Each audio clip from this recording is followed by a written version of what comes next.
শুনুন, এটা clear message. অনেক আগে থেকেই বিএসএফ ওনার বাড়িতে গিয়ে বলে এসেছিল আমাদের অপারেশন সিঁদুর না হলে আগেই চলে আসবে, এবং উনি হেলদি ছিলেন। আমাদের যে এমএলএ ডেলিগেশন টিম গেছিল ওখানে অম্বিকা রায়, বিমান ঘোষ, পবন সিং, এক্স এমপি অর্জুন সিংহ একদিন গেছিলেন। আমরা ওনার বাবার সঙ্গে টাচে ছিলাম, ফ্যামিলির সঙ্গে টাচে ছিলাম। বিএসএফ এর অফিসাররাও গেছে, বলে এসছে যেহেতু অপারেশন সিঁদুর চলছিল তাই হোল্ড হয়ে গেছিল, কিন্তু তিনি ফিজিক্যালি একদম সুস্থ ছিলেন, স্বাভাবিক ছিলেন। এটা অনেক আগেই কনফার্ম করা হয়েছে। আর আজকে এটা নিশ্চিতভাবে আমরা সবাই খুশি, ভারতীয় হিসেবে খুশি, কারণ এখানে সংকীর্ণতার কোনো জায়গা নেই। এটা রিসেড়ার ইস্যু, হুগলির ইস্যু বা পশ্চিমবঙ্গের ইস্যু নয়। তিনি ভারতীয় জওয়ান, ভারতের প্যারামিলিটারি। তাকে আমাদের শত্রু রাষ্ট্র পাকিস্তান কবজা করেছিল।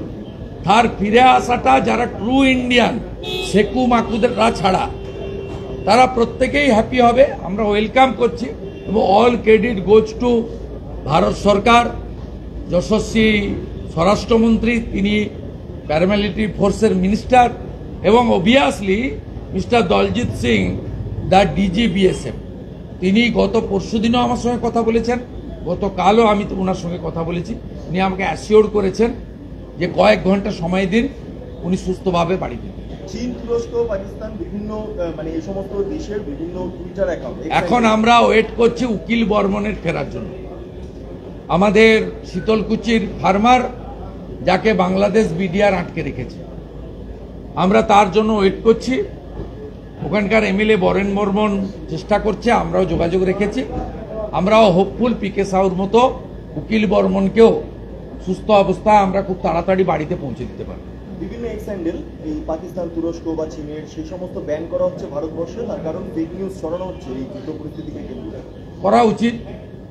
আমি তো আইটি মিনিস্টারকে বাংলাদেশের কিছু পোর্টাল চ্যানেল নিয়ে পয়েন্ট আউট করেছিলাম, সঙ্গে সঙ্গে 5টা ইউটিউব পোর্টাল চ্যানেলকে ব্যান করেছেন।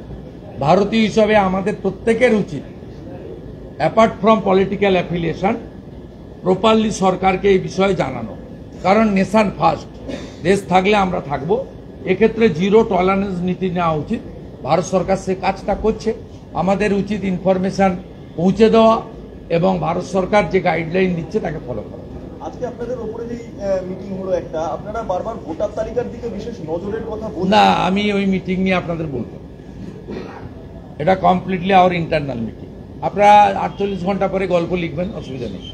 আমাদের একটাই অফিসিয়াল মিটিং ছিল, যেখানে 60 জন এমএলএ উপস্থিত হয়েছিলেন। একজন চিকিৎসার জন্য দিল্লিতে আছেন, দুর্গা মুর্মু, আরেকজনের শালকের বিবাহ আনন্দময় বর্মন, 3 জন স্টাডি ট্যুরে আছেন, মিহির গোস্বামী সহ। 60 জন এমএলএ উপস্থিত ছিলেন। আমরা 7ই মে মাননীয় সুনীল বনসলজির উপস্থিতিতে যে দায়িত্ব আমাদের দেওয়া হয়েছিল যে অপারেশন সিঁদুর কে নিয়ে ভারতীয় বীর আর্মি জওয়ান, প্যারামিলিটারি জওয়ান এবং প্রধানমন্ত্রীকে ধন্যবাদ জ্ঞাপন একটা রেজুলেশন, সেটা আমরা নিয়েছি। এবং আমরা যেহেতু এর সঙ্গে মাতৃশক্তি, দেবী শক্তি, নারী শক্তির বিষয় আছে, সেই কারণে মাননীয় অগ্নিমিত্রা পাল, আমাদের বিধায়িকা, মহিলা নেত্রী, তিনি রেজুলেশন মুভ করেছেন। শ্রীমতী চন্দনা বাউরি, আরেক মহিলা নেত্রী, তফসিলি আন্দোলনের নেত্রী, তিনি সেকেন্ড করেছেন।